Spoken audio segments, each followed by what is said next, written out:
Okay, so pump standby for TAVR. What is the best strategy? You know, we're dealing with this more and more because I do think, you know, TAVR programs are cropping up everywhere, and I think this is a timely topic for us all to discuss. Well, what I put here is, and it's interesting, there really are no guidelines. No. What I put was the recommendations from the STS-ACC TAVR registry, and it's a 1C recommendation. So through opinion, if you and you have the thing over here, strong recommendation with consensus of expert opinion based on clinical expertise or experience. That's the 1C part of it. For patients in whom TAVR or high-risk surgical AVR is being considered, a heart valve team consisting of an integrated multidisciplinary group of healthcare professionals with expertise in valvular heart disease, cardiac imaging, interventional cardiology, cardiac anesthesia, and cardiac surgery should collaborate to provide optimal patient care. Not one word about perfusion. No. Not one word about pump standby, ECMO standby. What do you do? So let's take a look at the recent CMS requirement change for TAVR programs. The old rules were 100 lifetime, that's in the hospital, AVRs. So the hospital had to do 100 AVRs in its lifetime, and 50 of those AVRs in the past 12 months in order for you to have a TAVR program. The new now requirement is 100 lifetime open heart surgeries, 50 open hearts in the past 12 months, and 25 of those 50 open hearts in the past 12 months must be aortic valve related procedures. I'm not sure exactly what there is besides an AVR on an aortic valve, but that's an aortic, that's what it says. That's the term that's used. So where is TAVR going over the next 5 years? Well, there's 11 million Americans that have heart valve disease. The expected global volume is going to exceed 300,000 by 2025. That's only in 4 more years, maybe 4 years and a couple of months. The heart team concept is recommended. There's lots of new programs that are sprouting up, and there is a volume outcome association. Taking the line from volume outcome association to the 2 boxes, there are higher complication rates and mortality with the lowest volume programs. And this persists after 1 year, even removing the first year data. So what does that mean? Well, that means the volume mortality association is not simply related to operator learning or reasonable hospital startup time. This relationship held true even after eliminating the first 12 months, meaning this is not just a learning curve.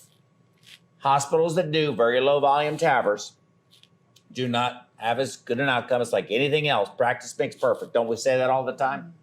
So surgical backup. Well, what can go wrong? Well, you can have refractory hypotension for any reason. You can have an arrest for any reason, obstructed coronaries, embolization, post-valve implant hypotension from when they implant it and they inflate the balloon and the pressure goes down and then it won't recover. You can have vascular injury, a dissection, or an aortic rupture. That's bad. I'm not sure what you're going to do in that case, especially if it's a redo. The patient's had previous sternotomy. You can have peripheral vascular injury, and interestingly enough, that is the most common problem that occurs. I think it's 73 to 75% of all complications associated with TAVR have to do with peripheral vascular injury. You can have LV or RV perforation. You could put the wire that they use for getting through the aortic valve. I've seen that perforate the LV. And I've also seen the pacer wire perforate the RV. And you can have valve malalignment, which results in a big time paravalvular leak. And that can be very problematic for the patient and make them unstable and needing to go to the operating room expeditiously. So It's described as cardiac surgical standby as far as when they talk about backup. Surgical backup and perfusion backup can be mutually exclusive. So what is perfusion standby for TAVR? It's not necessarily surgical backup for TAVR. It can be its own thing. And let me explain what I mean by that. No safety net. In 2014, the German Cardiac Society relaxed the recommendations and allowed for TAVR in hospitals without on-site cardiac surgery if they had a contract with an external surgical department. So in other words, a freestanding same-day surgery center could do essentially their version of it, a TAVR, if they had a contract with a hospital that had cardiac surgery availability. I'm assuming for transfer.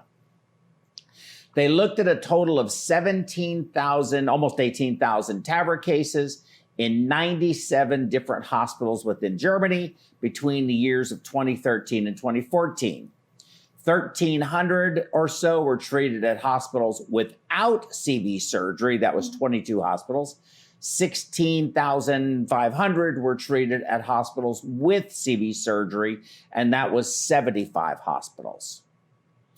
Hospitals without cardiac surgery patients or surgery service were older, that's very interesting, more likely to have New York Heart Association class 3 or 4 heart failure, were more likely to have coronary artery disease and peripheral vascular disease.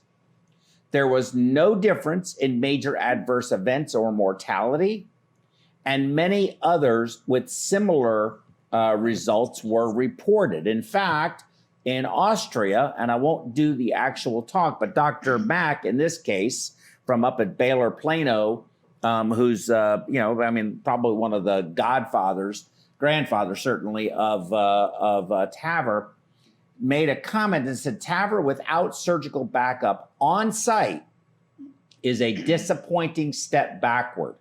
While the Austrian researchers have shown that TAVR can be performed without the availability of a surgical suite, the question remains at what price and to what end.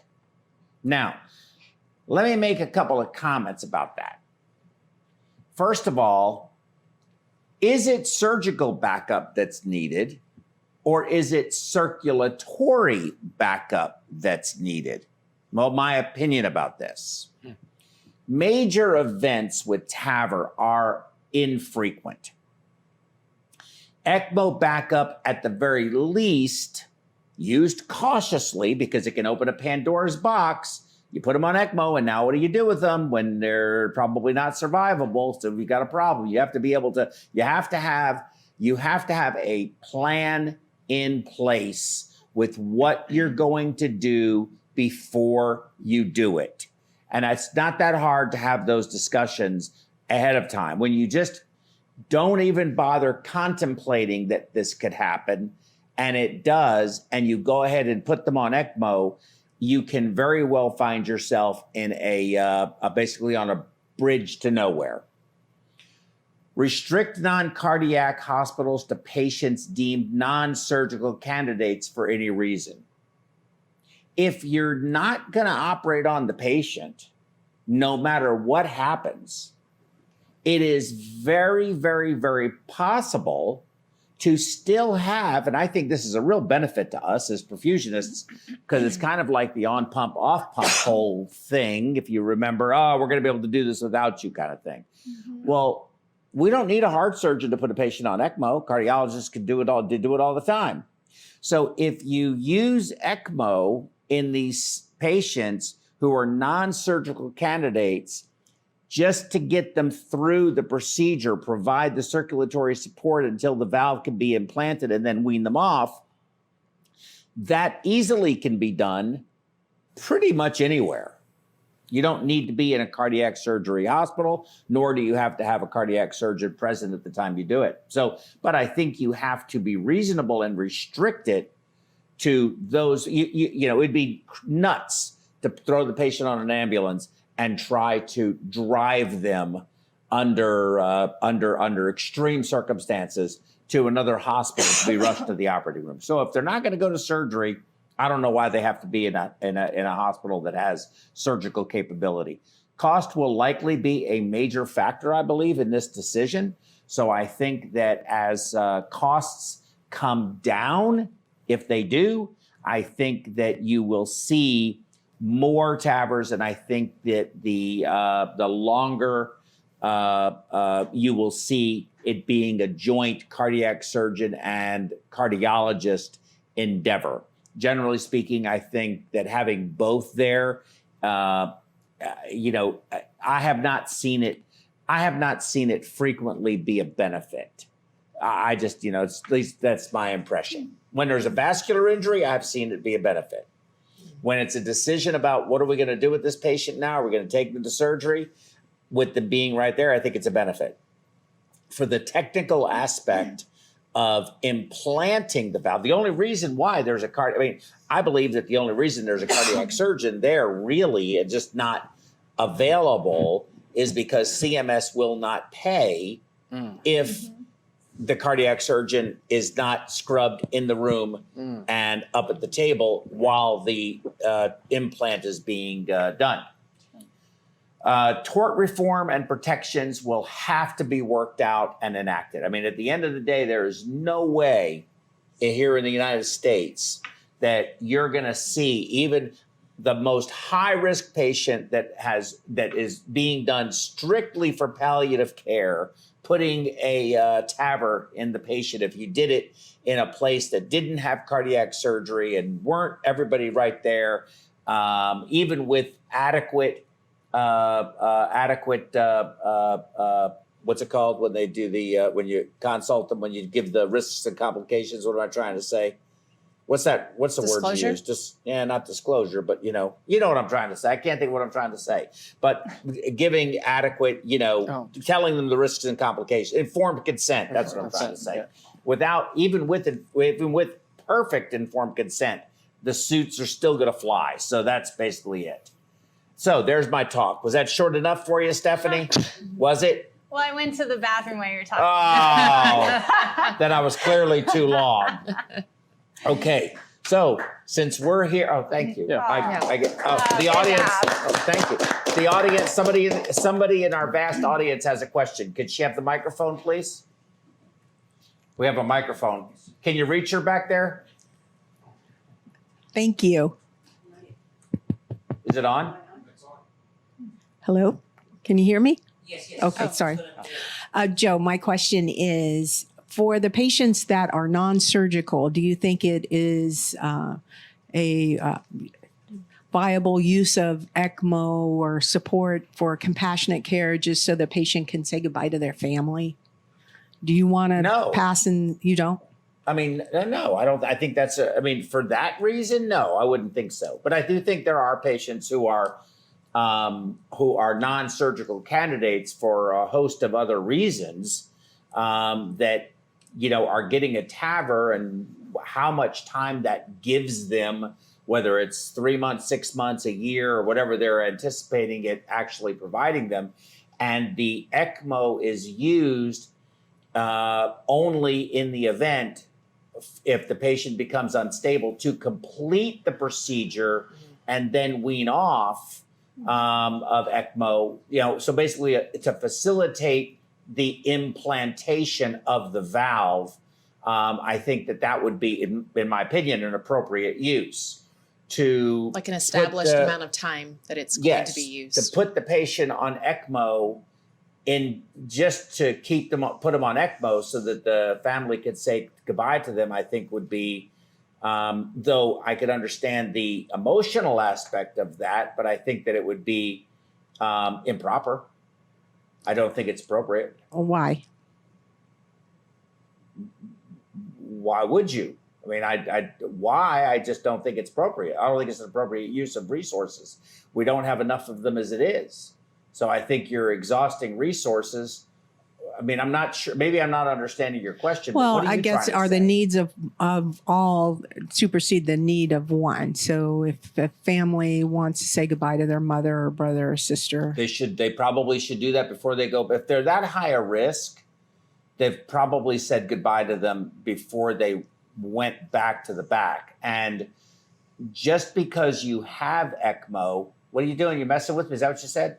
Just because you have ECMO doesn't necessarily mean you should use it. It's not, ECMO isn't, I don't believe, and I'll ask the panel as well, I don't believe ECMO exists for that reason. And there's so many places that don't even offer ECMO as a service. So you go into the hospital and you have H1N1 or some variant of it. You're 25 years old. You're in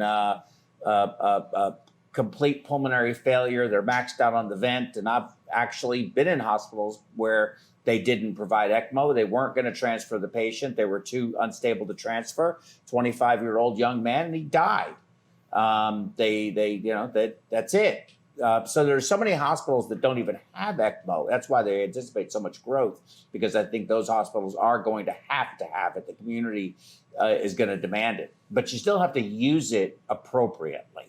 And to use something like that costs that much money and utilizes that many resources for that purpose, I don't think serves the greater good, I guess would be my answer. I just think we're going to be faced with that when we start doing TAVRs on younger people. I mean, right now, and we're seeing that already, where, historically in the beginning, it were patients that were 80 years old, 90 years old. And you're wondering, why are we doing this in the first place? When I get 90, I don't want them to do a TAVR. But now they're 60 years old. And when they're 50 years old or 40 years old, and then we're going to be doing valves without surgical backup, no surgeon, no perfusionist. Well, you wouldn't do that. I don't think you would do that if it was a patient who was otherwise, I mean, I don't think you should do that on a patient who is you're saying a high risk surgical patient or a one that their patient is not going to be operated on. They're not eligible for transplant. I mean, I just want to make sure I understand what you're saying. Well, I think we're moving towards doing TAVRs in patients that aren't high risk, low risk. surgical. The data suggests it's better than surgical AVR. Right. Exactly. So I think we as perfusionists are going to be faced with situations where we're going to be putting patients on life support, even though they say no backup. Oh, yes, that's a different deal. That much I that's agree with. I think, yes, I think they're going to put patients, I do think, yes, they're going to be doing TAVRs without surgical backup. There's going to be an event of some sort that may not even be correctable surgically.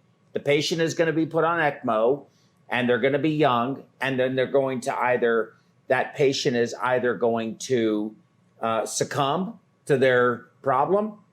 They're going to at first languish on ECMO for a long time before they succumb. There's going to be a decision to withdraw fairly early. They're going to be directed to transplant or long-term VAD or something like that. I think that's where the Pandora's box is. If it's a young patient who is a candidate for a long-term VAD, and HeartMate or Jarvik or whatever implantable long-term VAD you want to say, that patient should, if they fail the TAVR, they're doing the TAVR in hopes of delaying the need for that, and that patient has an event that results in them needing circulatory support, you got to put that patient on ECMO right away. You don't need a surgeon to do it. You need the surgeon, now that they're stable, to make the decision about putting the VAD in. I think that's a very different issue than taking a 85-year-old or even a 50-year-old who has zero chance of survival, and the TAVR is being done as a last-ditch effort. They're not eligible for transplant. They're not eligible for a VAD. They're eligible for nothing. This works or it doesn't work.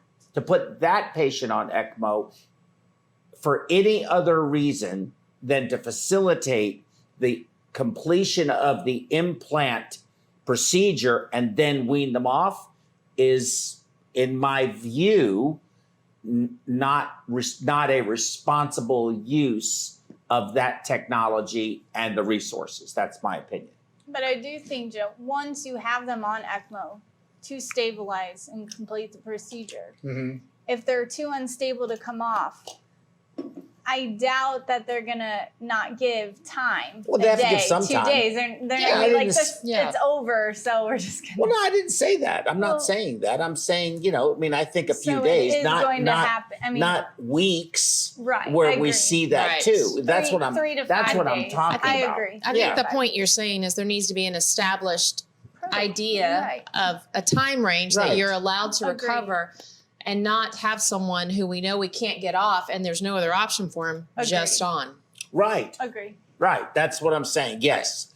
I think it's a complex emotional issue because somebody has to say, that's why I think I said from the very beginning, these things need to be discussed and decided before you start. Well, I think it can be very confusing to the family because they thought one thing, now we're doing this other thing. And to the family, that may look like that they are getting better, but they're not getting better.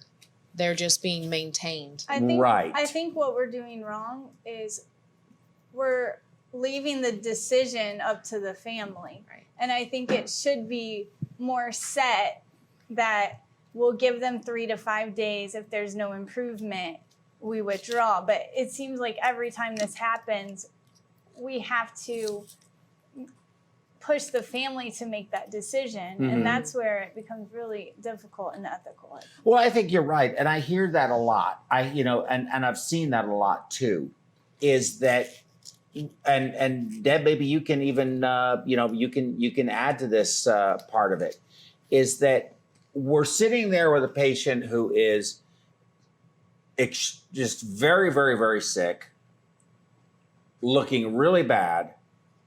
We need to do something where the patient will not survive long. And let's make it so that they're stable, though. They're on pump. It's post-cardiotomy syndrome. Can't get them off, can't wean them from bypass. We don't stop, go out to the family, explain to the family, this is the predicament that we are in, and these are our options at this moment. We put them on ECMO. We take them to the unit. They're bleeding and their heart's not beating, and it's a huge event. They go into renal failure. We just add another machine. Just put this on, put that on. We're just throwing the whole. And listen, I'm all for saving a life. No problem with that. But now, after day 8, we're putting all of the burden of making the decision about withdrawing all of that from their loved one. And I don't quite get that. They didn't make the decision to do it, Right. but now they're having to burden all of the responsibility of saying enough. And they're not medical people. For me, and maybe it's just where I've practiced most of my career, I've been fortunate to have cardiologists that have the compassion and to be able to give patients, families, honest information so that they know what the decision is, and then having the compassion to giving them time, but controlling that time so that it becomes, it's respectful. So there's dignity, but also being realistic. Yes, And so I've been quite fortunate. And that's a very difficult thing as the perfusionist to do, because when you're seeing those patients, and I've done this several times, where those patients almost look like they're fairly stable. They're not to the point of 50 different devices, end organ, everything, but there's nothing we can do for them. And so that they can say goodbye to their families with dignity. And See, also we don't get confronted with that. Where we exist in our paradigm, because you're in the medical center, completely different than the community hospital. We aren't getting patients who look great. They just look fantastic. And there's nothing else that can be done for them. That doesn't happen.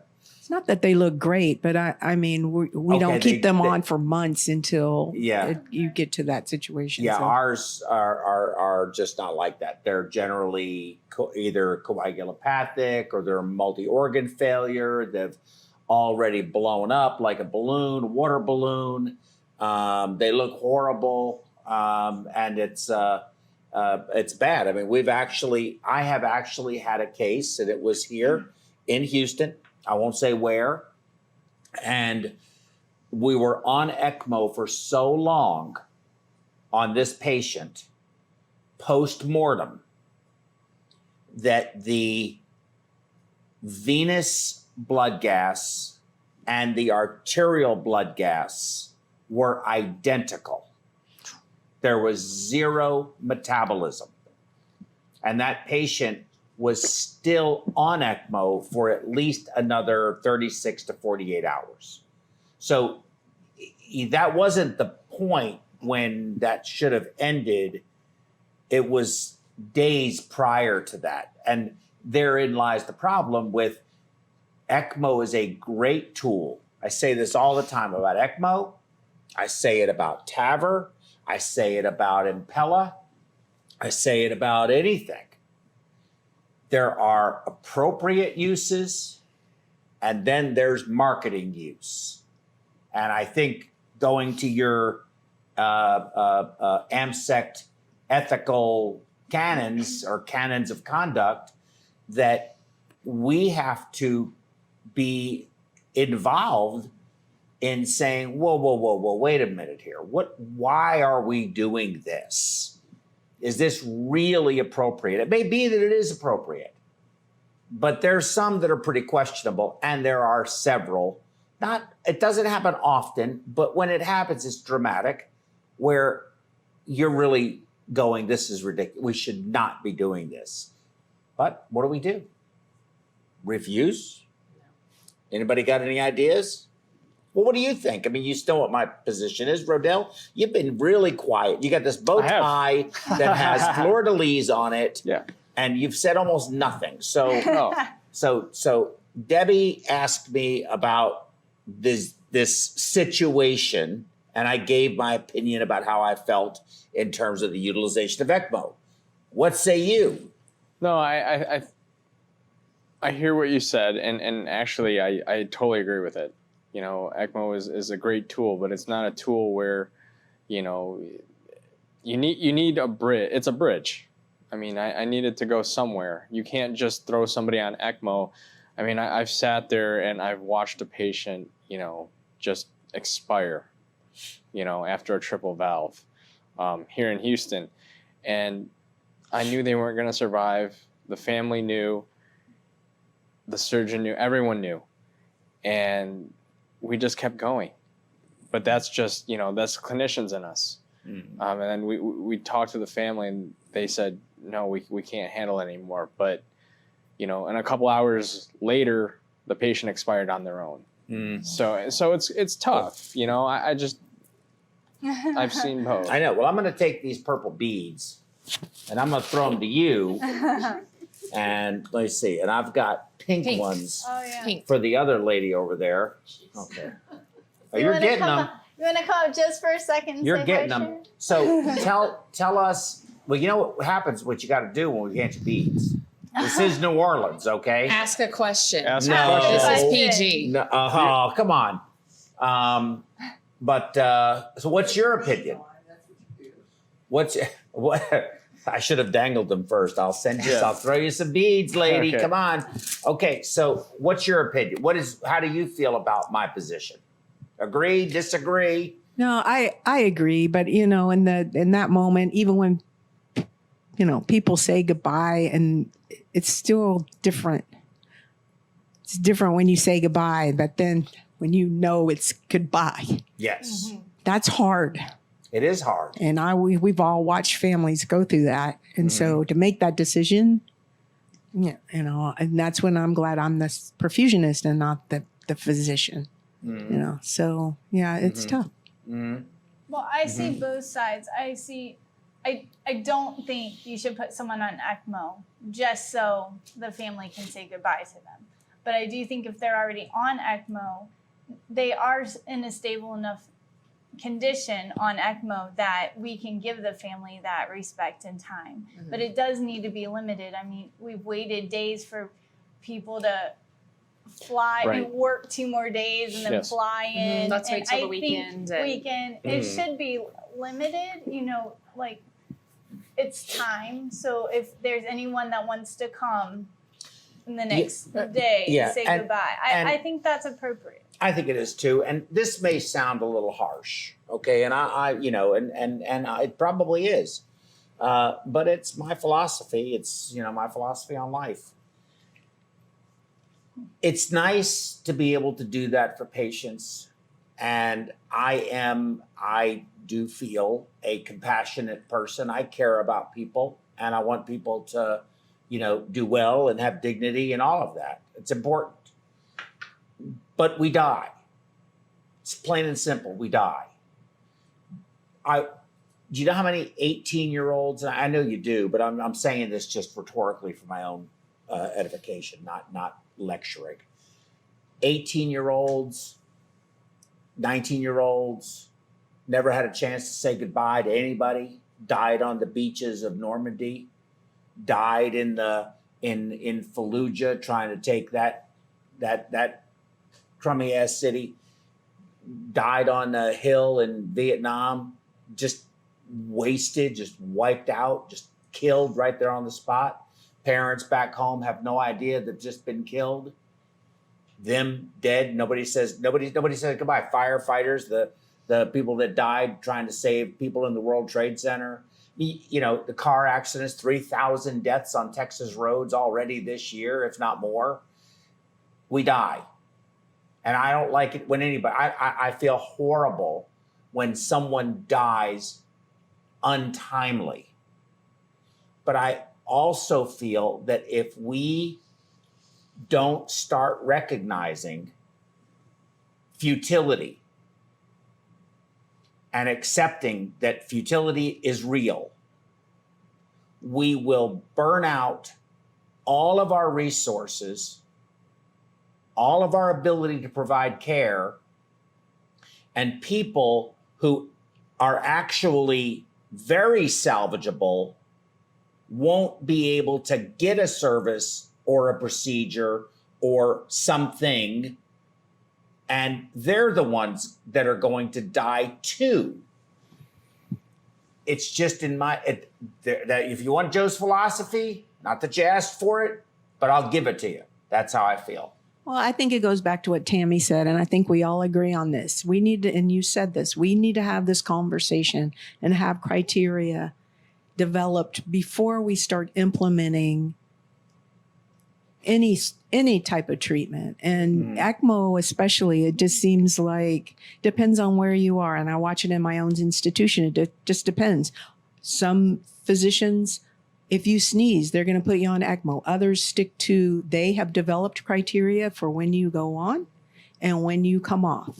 And they inform their patients, and it's very difficult, but because they know what the outcome's going to be. And I have utmost respect for that. The problem is we're not having these discussions before we start putting people on. Right, and if you're going to have a hospital artificial life support. Right, and they have a hospital that wants to develop an ECMO program, we should, because I do think perfusion should oversee ECMO. I don't think perfusion should just relinquish it off to somebody else. I don't agree with that. But I also feel like we have to utilize our resources. We're running thin on troops. I mean, we're really kind of having some issues here. And I think we have to be realistic about that kind of thing. Well, I think that needs to be a part of the future of our profession, is changing the culture and the way that this tool is used. And ultimately, it's not up to us, but we can collaborate with the physicians and the care team And the we administrators and the and the administrators ICU directors. right, and have these kinds of talks. It's not supposed to be just a bailout with no plan of what to do once you're there. Exactly. Now, I will say to your comment about putting patients on ECMO that sneeze. If they sneeze, they get ECMO. I actually like those cases because outcomes are great. Okay. So, so you have to take that into consideration too.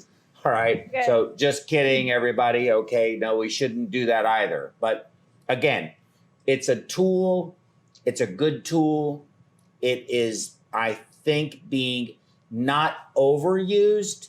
I do think it's being somewhat underused, but I think there is a tendency to maybe less than appropriately used. Therein lies, I think, the real dilemma with us being able to continue to provide this very, very, very good beneficial technology to the appropriate patients for the appropriate reason for the appropriate amount of time, or for some other bridge to decision, VAD, Okay. whatever it might be, or unfortunately, to the Almighty. Sometimes that's just how it goes. Any other questions or comments? No?